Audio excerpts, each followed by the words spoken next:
ഉടക്കല്ലേ തന്നെ എന്റെ സ്റ്റാൻഡ് കിട്ടോടാ. പിന്നെ എന്റെ അടുത്ത്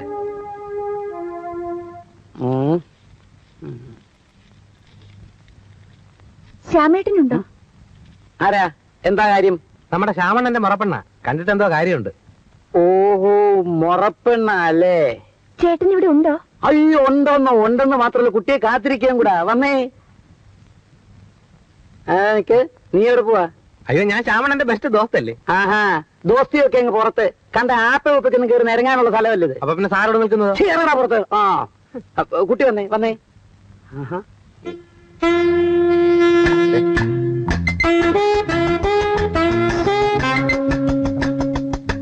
ശ്യാമേ, ദേ കാണാൻ ഒരാൾ വന്നിട്ടുണ്ട്.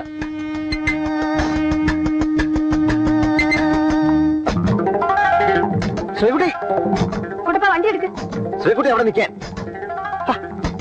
എന്ത് പറ്റി? ഓ, ഒന്നും അറിഞ്ഞൂടല്ലേ? ഇതിനാണ് എന്നും കാലത്ത് ക്യാമറയും കെട്ടിപ്പോഞ്ഞോണ്ട് ഇറങ്ങുന്നല്ലേ? കൊണ്ട പെമ്പിള്ളാരുടെ അവിടെ ഇവിടെയൊക്കെ പിടിക്കാൻ നാളല്ലേ മനുഷ്യൻ? നീ ഒരുപാട് ചന്ത പെമ്പിള്ളാരെ പോലെ സംസാരിക്കരുത്. മാസിന്റെ മോശത്തിന് വേണ്ടി പെമ്പിള്ളാരുടെ ഫോട്ടോ എടുക്കുന്ന എന്റെ ജോലിയാ. അപ്പൊ പിന്നെ അവിടെ ഇവിടെയും പിടിക്കുകയും അങ്ങോട്ടും ഇങ്ങോട്ടും തിരിച്ചു നിർത്തുകയും ഒക്കെ ചെയ്യും. ഇത്ര മനസ്സിലാക്കാനുള്ള കഴിവ് 4 ലക്ഷം പഠിച്ചിട്ട് സിറ്റി ജോലി നിനക്കില്ലേ? സിറ്റി ആയാലും ഗ്രാമമായാലും എനിക്കിതൊന്നും സഹിക്കാൻ പറ്റില്ല. ഇപ്പൊ ഇതൊന്നും പറഞ്ഞാൽ നിനക്ക് മനസ്സിലാവില്ല. ഞാൻ ഹോസ്റ്റലിൽ വരാം. ഓ, ഇവിടെ ഇങ്ങോട്ട് പിടിച്ചോണ്ട് ആര് പറഞ്ഞു? അണ്ണാ ഞാൻ അറിഞ്ഞു അണ്ണ അവിടെ പെമ്പിള്ളേരായിട്ട് പഞ്ചായത്ത് നിനക്ക് ഞാൻ വെച്ചിട്ടുണ്ട് കേട്ടോ. എന്നാ മുഴുവൻ ഒന്നിച്ചെങ്കിൽ വരണം. ചുമ്മാ കണാവണ കടം പറയരുത്. വണ്ടി മൂത്ര വായിച്ചിട്ടല്ല ഓടുന്നത്. ഇതാ ഒരു നീണ്ട കഥ. നീണ്ട കഥ. പിടിച്ചോ. എന്തോ ഇത്? ഒരു നീണ്ട കഥ. മണ്ണിൽ വിരിഞ്ഞ പൂക്കൾ വാടിയപ്പോൾ. ബൈ OP വളശ PO. തിരിച്ചിട്ടാൽ മറിച്ചിട്ടാൽ വളശ. ഇത് വായിച്ചാൽ പെണ്ണുങ്ങൾ കരയും, ആണുങ്ങൾക്ക് കലി വരും, കുട്ടികൾ ചിരിക്കും, സിനിമാക്കാർ വായിക്കും, കാശി തന്ന് വാങ്ങിക്കും. എന്താ ഇതിന്റെ കഥ? ഒരച്ഛൻ, ഒരമ്മ, 2 കൊച്ചു കുഞ്ഞുങ്ങൾ, ഒരു കൊച്ചു കുടുംബം, സംതൃപ്തമായ കുടുംബം. രാത്രി 12 മണി, നിശ്ചലമായ നിശ, എങ്ങും കനത്ത നിശബ്ദത. അതാ ഇരുട്ടിൽ നിന്നും ഒരാൾ പ്രത്യക്ഷപ്പെടുന്നു. പ്രത്യക്ഷപ്പെട്ട് 1 ബോംബ്, 2 ബോംബ്, 3 ബോംബ്,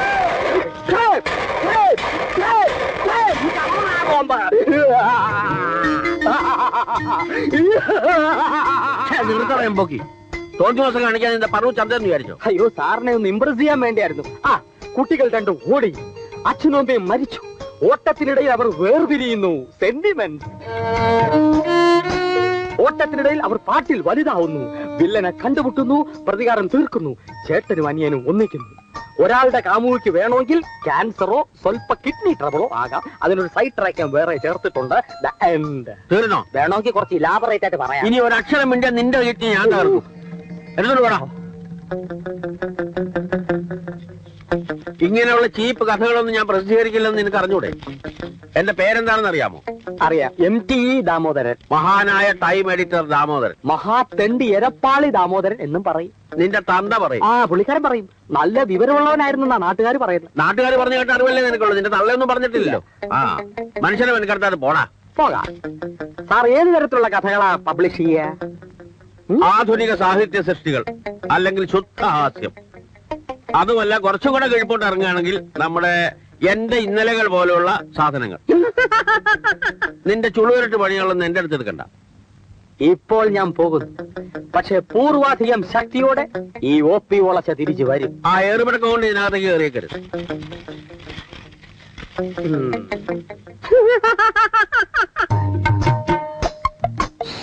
കാറ് പോവോ? പിന്നെ കാണാനാ നിർത്തിയിരിക്കുന്നത്. എന്നാ പോട്ടെ. അതെ, അങ്ങനെ ചുമ്മാ പോട്ടെന്ന് പറഞ്ഞാലൊന്നും പോകത്തില്ല. ആർക്ക് പോണം, എവിടെ പോണം, എന്തിനു പോണം, എത്ര ബഡ്ജറ്റ് ഉണ്ട് എന്നൊക്കെ പറഞ്ഞാൽ സൗകര്യം ഉണ്ടെങ്കിൽ വരും. എന്താ ഇത് തകരം കൊണ്ടാണോ സ്വർണം കൊണ്ടാണോ ഉണ്ടാക്കിയിരിക്കുന്നേ? എന്തുകൊണ്ടുണ്ടാക്കിയാലും താൻ ഇതിനകത്ത് കാണുന്ന ഇവിടെ ആരും നിർബന്ധിച്ചില്ലല്ലോ. ഈ ചക്കടാ വണ്ടിയുടെ വളയം പിടിച്ചപ്പോ നിനക്കൊക്കെ ഈ പോസ് എടുത്തോണ്ട് പോണ സഞ്ചി നോക്കിയിട്ടൊന്നും നടക്കുന്നത്. നിങ്ങൾക്ക് ഇതിലും ഭേദം വല്ല കല്ല് കുത്താൻ പാപ്പല്ലേ? കാശ് കൊടുത്ത് കടിക്കുന്ന പട്ടി വാങ്ങിക്കുന്ന പോലെയാണല്ലോ നിങ്ങൾക്ക് ശമ്പളം തരുന്നത്. മന്ത്രി സംബന്ധിച്ചിട്ടാണെങ്കിൽ മന്ത്രിയുടെ ഫോട്ടോ ഇല്ല. കുറെ തലയും മുലയും കാണിച്ചു വെക്കുന്ന പെമ്പിള്ളേരുടെ ഫോട്ടോ എടുക്കാനാണോ പത്രം കാശ് കൊടുക്കുന്നത്? സാറ് കുറച്ചുകൂടെ സഭ്യമായ രീതിയിൽ സംസാരിച്ച കൊള്ളായിരുന്നു. നിങ്ങളോട് ഇതിനേക്കാൾ കൂടുതൽ സഭ്യമായി സംസാരിക്കാൻ എനിക്ക് സാധിക്കില്ല. ഇന്ത്യ ഒട്ടുക്കും മിഡിൽ ഈസ്റ്റിലും സർക്കുലേഷനുള്ള ഒരു പത്രത്തിന്റെയും മാസികയുടെയും കറസ്പോണ്ടൻസ് കം പിന്നെ ഫോട്ടോഗ്രാഫേഴ്സ് ആണ് പോലും.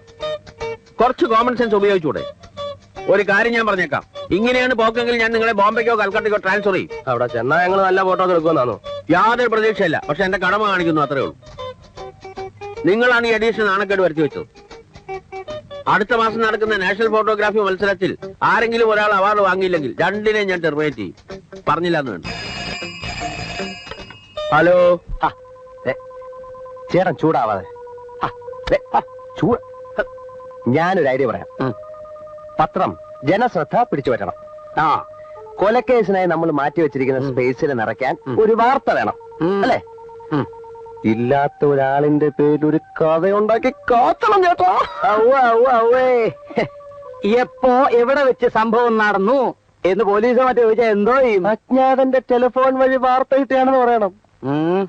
പ്രശ്നം വല്ലതും ഉണ്ടായാൽ രണ്ടെണ്ണത്തിനെ ഞാൻ കുരുതി കൊടുക്കും, പറഞ്ഞേക്കാം. എന്തോന്ന് ചേട്ടാ, ചേട്ടനെ പോലെ ഭീരുക്കളാണ് ഞങ്ങളെന്ന് വിചാരിച്ച. എന്നാ ഒരു സംഭവം അങ്ങോട്ട് കെട്ടിച്ചമച്ചാട്ടെ. നീ ചമയ്ക്കണ ഞാൻ ചമയ്ക്കണ? നീ ഒന്ന് തുടക്കം വിട്, ബാക്കി ഞാൻ ചമച്ചോളാം. എഴുതണം. 23/6/1985 പ്രത്യേക ലേഖൻ. പട്ടിണിപ്പാറ. ഇവിടെ ഈ പട്ടിണിപ്പാറ പട്ടിണി ഈ ചമയ്ക്കുന്നിന്റെ ഇങ്ങനെ ഞാൻ എന്ത് ചെയ്യുന്നത്?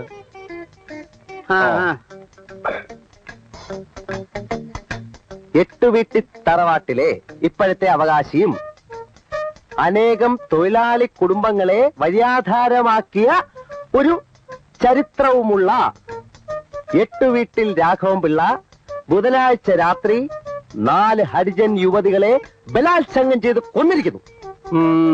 അത് മതി. അവശ വിഭാഗങ്ങളെ കയ്യിലെടുക്കാൻ, ആവേശം കൊള്ളിക്കാൻ അത് മതി. ബുധനാഴ്ച രാത്രി ഒരു 12 മണിയോടടുത്താണ് സംഭവം. ദൂരെയുള്ള ഗ്രാമത്തിൽ പകലന്തിയോളം പണിയെടുത്ത് തളർന്ന മതാലസകളായ 4 ഹരിജൻ യുവതികൾ പട്ടിണിപ്പാറയിലുള്ള ഒറ്റയടിപ്പാതയിലൂടെ നടന്ന് അപ്പോൾ മദ്യപിച്ച് മതോന്മത്തനായി കൂട്ടുകാരോടൊപ്പം ഒറ്റയടിപ്പാതയിൽ നിൽക്കുകയായിരുന്ന എട്ടുവീട്ടിൽ രാഘവൻപിള്ള ഹരിജൻ യുവതികളെ കടന്നു പിടിക്കുന്നു. കൂട്ടുകാരുടെ സഹായത്തോടെ വീണ് കിടക്കുന്ന ഒരു തെങ്ങിൽ കെട്ടിയിട്ടാണ് തീയാൻ കാര്യം സാധിച്ചത്. തുടർന്നുള്ള നാടകീയ മുഹൂർത്തത്തിൽ 4 സ്ത്രീകളും കൊല്ലപ്പെട്ടിരിക്കുന്നു. ബാക്കി മനോധർമ്മം പോലെ നടത്തണം. ശരി, 8 ഓളത്തിൽ മതിയോ? ശകലം ഭാവന യൂസ് ചെയ്യണം.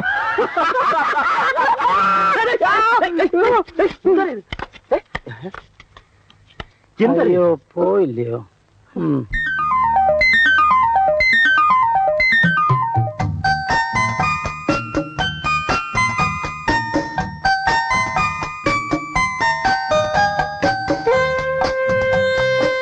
சார் இது வந்து இது அங்கே அங்கே பாரு இது வந்து ரியல் போட்டோவா അതാ அந்த வந்து പെയിന്റിങ്ങാ? ഫോട്ടോ തന്നെ. ഇതൊക്കെ എങ്ങനെ എടുക്കുന്ന ആശാനെ? ഇങ്ങനെയൊക്കെ ഫോട്ടോ എടുക്കാൻ പറ്റൂ? സാറിന് ഇപ്പൊ എന്താ വേണ്ടത്? ഇതിന്റെ ഒരു 5-6 കോപ്പി വിലക്ക് കിട്ടൂ. തരാലോ.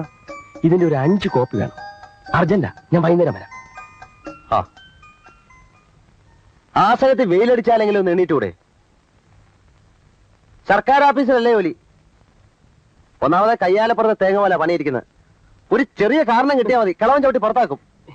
ഉപദ്രവിക്കാതെ പോടെ, ഒന്നും ഉറങ്ങാനും സമ്മതിക്കൂല. നിനക്ക് തോന്നുമ്പോ എണീറ്റ് വായും പൊളിച്ചങ്ങ് വാ, ഉരുട്ടി വെച്ചേക്കാം. ശരി, എന്നാ സൗകര്യം പോലെ ഉറങ്ങിക്കോ.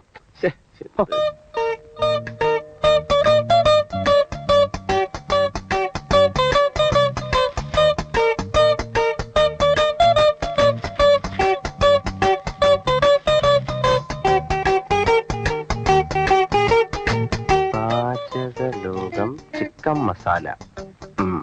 ആകാശവാണി മദ്രാശി. കലാരംഗം. ഇന്നത്തെ കലാരംഗത്തിൽ ആദ്യം പാചകലോകമാണ്. കോഴിക്കറികൾ എങ്ങനെ ഉണ്ടാക്കാം എന്നതാണ് വിഷയം. ആദ്യമായി ചിക്കൻ മസാല. കോഴിയെ നന്നായി കഴുകി വൃത്തിയാക്കുക.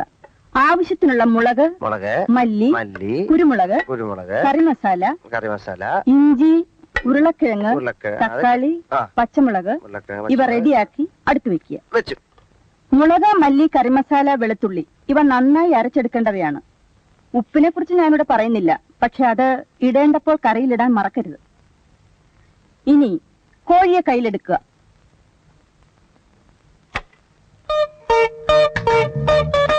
ഇനി മെല്ലെ ശ്വാസം അകത്തേക്ക് വലിക്കുക.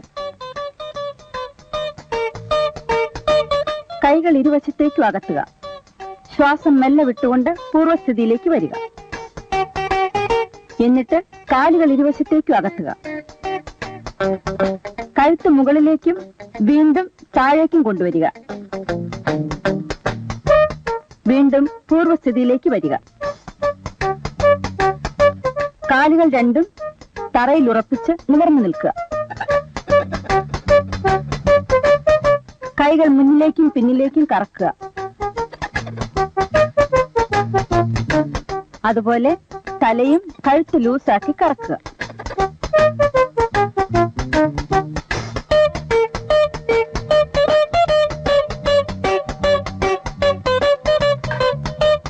ഇപ്പോൾ നിങ്ങളുടെ മുന്നിൽ ഇരിക്കുന്നതാണ് സ്വാദിഷ്ടമായ ചിക്കൻ മസാല.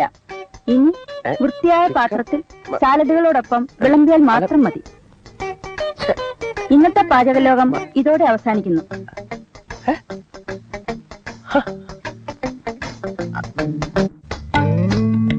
അപരാഹ്നത്തിന്റെ അനന്ത പഥങ്ങളിൽ ആകാശ നീലിമയിൽ അവൻ നടന്നകന്നു. ഭീമനും യുധിഷ്ഠിരനും ബീഡി വലിച്ചു. സീതയുടെ മാറുപിളർന്ന് രക്തം കുടിച്ചു ദുര്യോധനൻ. ഗുരുവായൂരപ്പന് ജലദോഷമായിരുന്നു അന്ന്.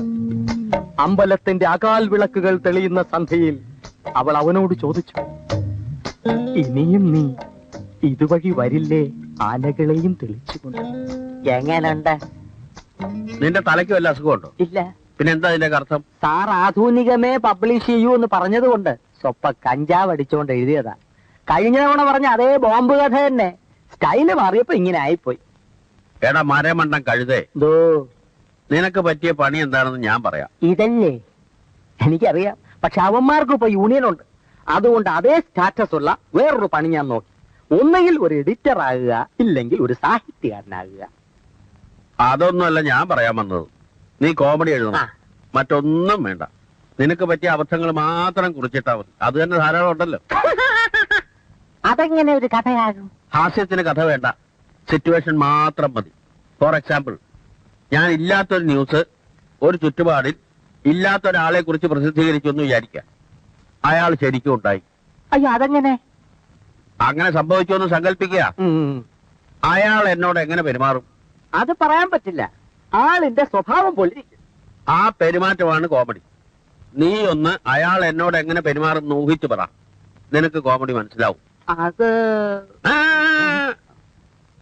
അത് തുണയുണ്ടെങ്കിൽ ഇറങ്ങി വരില്ല.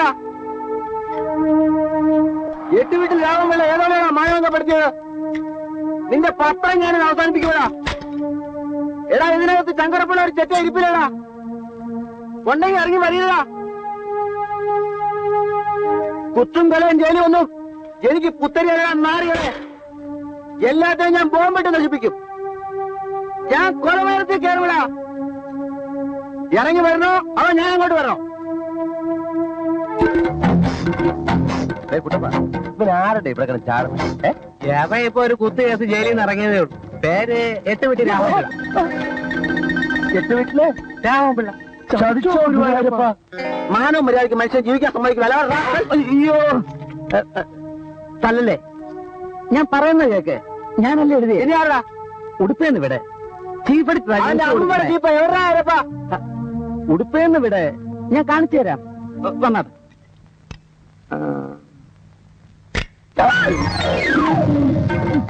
എടാ, നീയാണോ ചീപ്പ് എഡിറ്റർ? അയ്യോ, ഞാനല്ല. കസേരയിലിരിക്കുന്ന MT രാമോദരൻ. പന്ന റാസ്കളെ, നീ എന്നെ പറ്റി അനാവശ്യം. ഞാനോ? നീ നിന്റെ ഒരു പത്രവും നിന്നെ ശരിയാക്കുന്നു. മേലിൽ ആരപ്പറ്റേനും അനാവശ്യമായ ന്യൂസ് എഴുതിയ കൈയും കാലും വേണ്ടി ദൂരെ കഴിഞ്ഞാൽ പറഞ്ഞേക്കാം.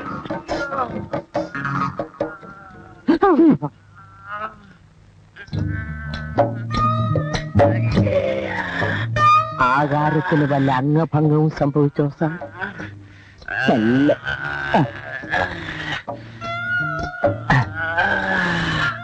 ഇപ്പൊ പിടികിട്ടി എന്താണ് കോമഡി. വിത്തിൻ 2 weeks കഥ റെഡി.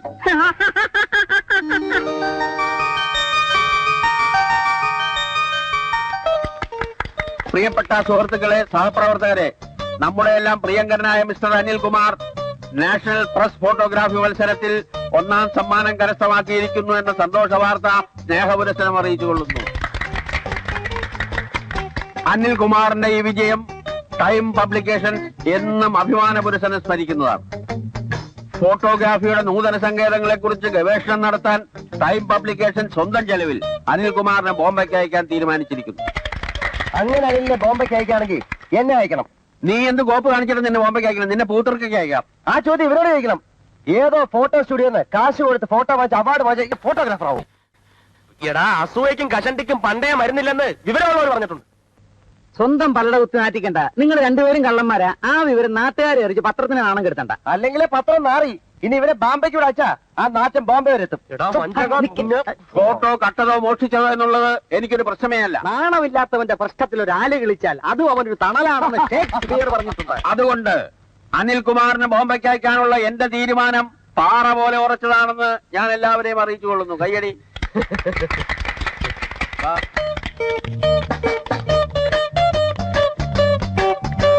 സാറ് വിഷമിക്കണ്ട. ഫ്രാഡുകൾക്ക് ഈ രാജ്യത്ത് രക്ഷയുള്ളൂ. എന്നിട്ടും എന്തുകൊണ്ട് സാറ് രക്ഷപ്പെടുന്നില്ല എന്ന് ചോദിച്ചാൽ സാറിന്റെ ഫ്രാഡ് പണികൾ സന്ദർഭത്തിനൊത്തു എരുന്നില്ല എന്ന് ഞാൻ പറയും. അതുകൊണ്ട് സാറത് വയത്തണം, വയത്തിപ്പിടിക്കണം.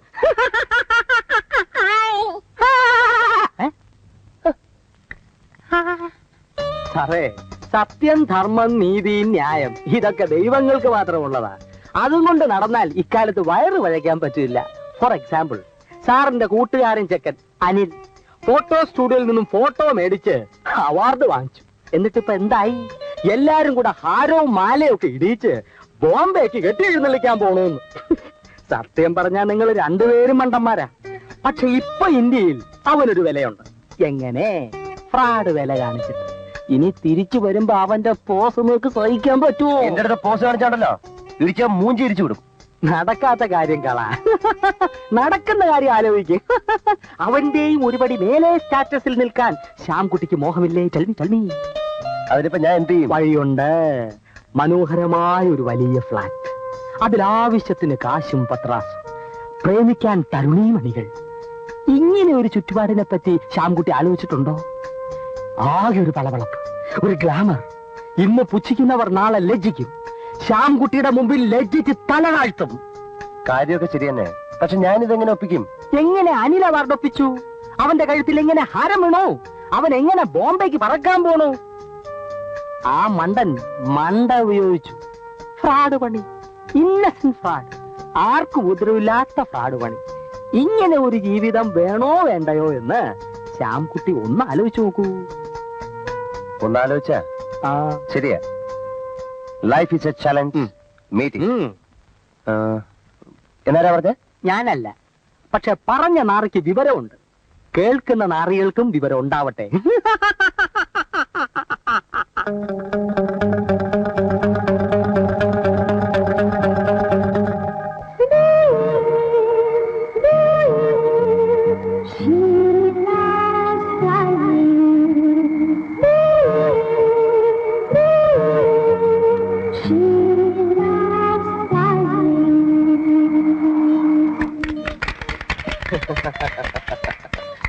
Thank you.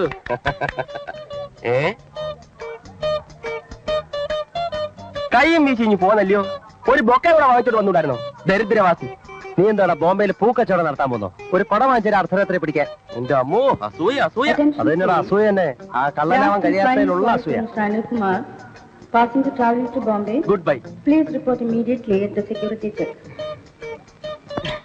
Last and final call for Mr. Anil Kumar. Bye. Passenger traveling to Bombay. Thank you. Please report immediately at the security check. അല്ലയാ, ഗുഡ് ബൈ.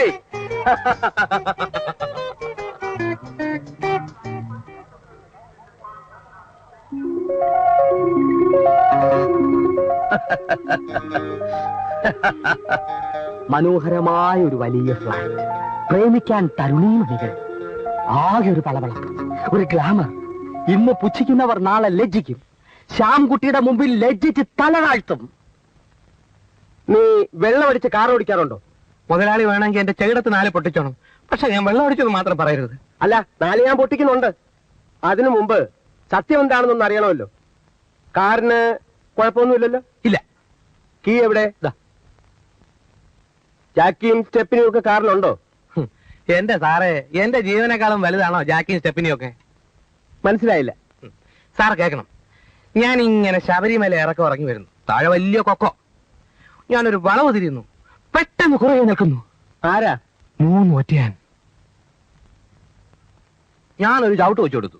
എന്റെ സാറേ, വായുണ്ടെങ്കിൽ കാർ പോലും നിലവിളിച്ചേന്. ഞാൻ മിണ്ടിയോ? മിണ്ടിയില്ല. ഞാനൊരു 10 മിനിറ്റ് ലൈറ്റ് അണച്ച് കാറിലിരുന്നു. ആനകൾ അനങ്ങിയോ? അനങ്ങിയില്ല. നിവർത്തിയില്ലാതെ ഞാൻ ജാക്കി എടുത്തെറിഞ്ഞു. പോയി. ആനയോ? അല്ല, ജാക്കി. രണ്ടാമത് ഞാൻ സ്റ്റെപ്പിനെ എടുത്ത് ഉരുട്ടി വിട്ടു.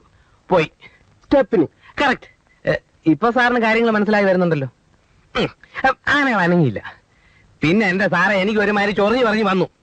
ഞാൻ വീൽ കപ്പും ലാമ്പും ബമ്പർ എല്ലായിടത്തും ചണ ഗുണ വലിച്ചെറിഞ്ഞു.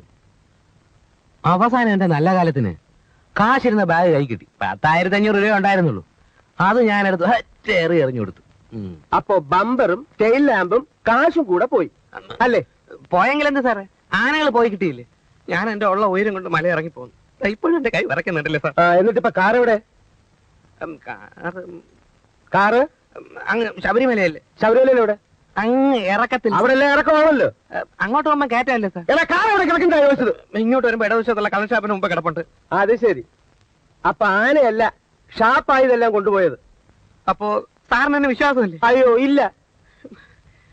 ഇത്രയും നാൾ സാറിന്റെ അടുത്ത് ഞാൻ വിശ്വാസത്തോടെ പണിയെടുത്തു. ഇനി ചീത്തപ്പേരെയൊക്കെ ഞാൻ തയ്യാറല്ല. സ്വരം നന്നായിരിക്കും, നമുക്ക് പിരിയാം. അവിടെ നിൽക്കാൻ. ഇല്ല, നമ്മളൊന്നും ശരിയാകത്തില്ല. ശരിയാകത്തില്ല. അവിടെ നിൽക്കാനോ? ഇല്ല, നമ്മൾ ശരിയാകും. ഈ ജന്മ ശരിയാകത്തില്ല. ഇല്ലേ ഇല്ല. എടാ റാസ്കൽ, നിന്നെ ഞാൻ കേസ് കൊടുത്ത് അകത്താക്കിയില്ലെങ്കിൽ എന്റെ പേര് ശ്രീകണ്ഠൻ നായിരുന്നല്ല.